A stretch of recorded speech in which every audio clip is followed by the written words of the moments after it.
आपने कभी सोचा है कि जो हमारे वन होते हैं उनको कौन संभालता है? उनके वहाँ छंटाई कौन करता है? उनकी प्रूनिंग कौन करता है? कोई भी नहीं करता, राइट?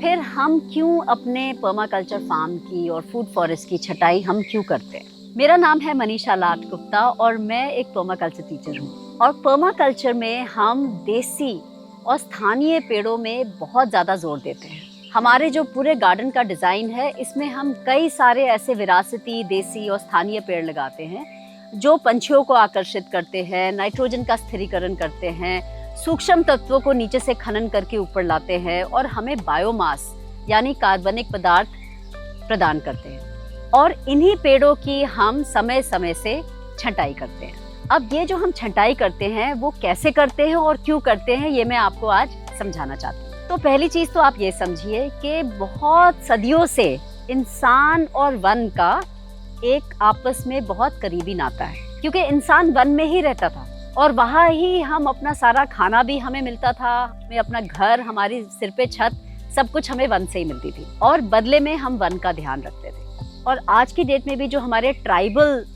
भाई बंधु हैं जो अभी भी फॉरेस्ट में रहते हैं, वो यही करते हैं। पेड़ों की छंटाई हम बहुत सालों से करते आ रहे हैं और जब छंटाई करके हम लकड़ी लेते थे, इस लकड़ी को हम जलाते थे, हम इससे अपना मचान बनाते थे, अपनी छत बनाते थे, मिलजुल के वन के साथ रहते थे। तो जब हम छंटाई करने निकलते हैं अपने फॉरेस्ट में, तो हमें कुछ चीज़ें ध्यान में रखनी चाहिए। पहले, हर कट जो हम मारे, हर जो हम टहनी को काट रहे हैं, उसके पीछे कोई मकसद होना चाहिए। ये नहीं कि बस हम आए और कुछ भी काट के कहीं से भी काट के चले गए।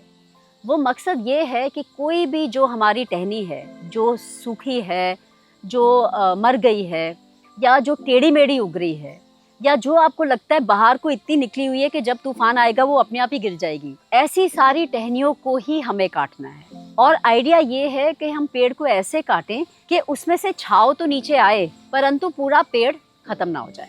तो सोच समझ के छटाई करनी है। हर कट के पीछे एक मकसद होना चाहिए और एक सोच होनी चाहिए कि हम ये काटेंगे तो हमारा इतना पेड़ बचेगा और उसके थ्रू एक बिल्कुल ही अच्छी, बिल्कुल ही खूबसूरत ठंडी धूप नीचे हमारी ज़मीन पे गिरेगी। छटाई का समय भी चुनना बहुत ज़रूरी है। छटाई हम तब करते हैं जब ज़्यादातर सर्दियाँ हो रही हों, क्योंकि सर्दी के टाइम पे जो पेड़ है वो सबसे मजबूत होते हैं और सो भी रहे होते हैं।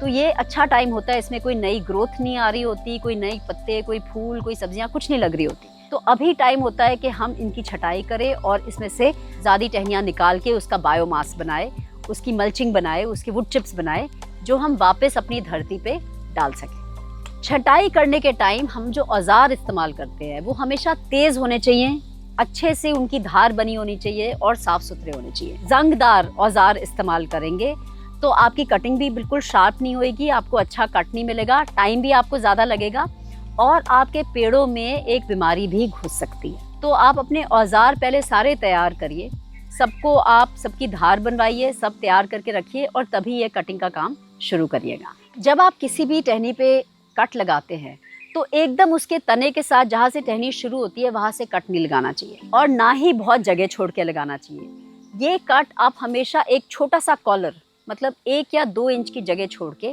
फिर आपको टहनी काटनी चाहिए। इससे क्या होता है कि ये टहनी अपना घाव भरेगी, इसका घाव बिल्कुल जल्दी भरता है और जो इसका मेन ट्रंक है, जो आपका मेन तना है पेड़ का, उसमें बीमारी नहीं घुसती। तो ब्रांच पे कॉलर छोड़ना बहुत ज़रूरी है कट मारने से पहले। कि छटाई करते हैं तो एक बहुत ज़रूरी चीज़ है कि ये आप प्राकृतिक जो चक्र है हमारा वो बनाए रखें। मतलब जो भी आपको सामान मिला है आपके पेड़ में से, वो आप कहीं और ना ले जाएं, उसको आप वहाँ ही छोड़ें, क्योंकि कुदरत का तो नियम यही था कि ये सारी लकड़, पत्ते, झाड़ियाँ, सारी चीज़ें यहाँ ही गिरेंगी और मिट्टी को ढकेंगी और मिट्टी का सुधार करेंगी।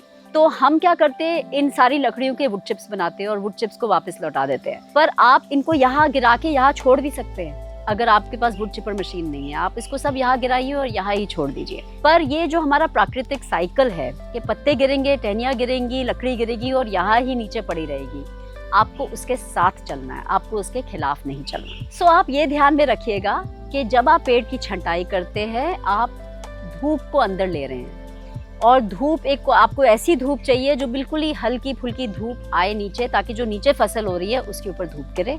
हमेशा वो टहनियाँ पकड़िए जो क्रॉस में जा रही है, जो मर रही है, जो सूख गई है, या जो बाहर को निकली है और लग रहा है आपको तूफान में वो कट जाएंगी। और जो प्राकृतिक चक्र है वो बनाए रखिए। जो आप निकालते हैं इधर से वो यहाँ ही डालिए और कहीं बाहर मत ले जाइए। अगर ये नियम आप फॉलो करेंगे तो आप समझ लीजिए आप उसी तरह जी रहे हैं जैसे इंसान जीता था एक वन में बहुत सदियों पहले भी।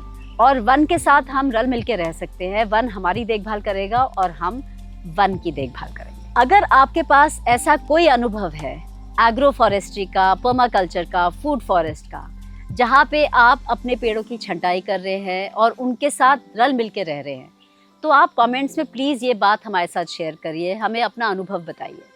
क्योंकि ये एक ऐसी चीज़ है जो लोग भूल गए हैं कैसे करना है, और जितनी हम कहानियाँ सुनेंगे उतने हम प्रेरित होंगे कि हम भी ऐसे जी सकते हैं। पर्माकल्चर के बारे में आप और जानना चाहते हैं तो आप हमारा चैनल फॉलो करिए, लाइक करिए, सब्सक्राइब करिए।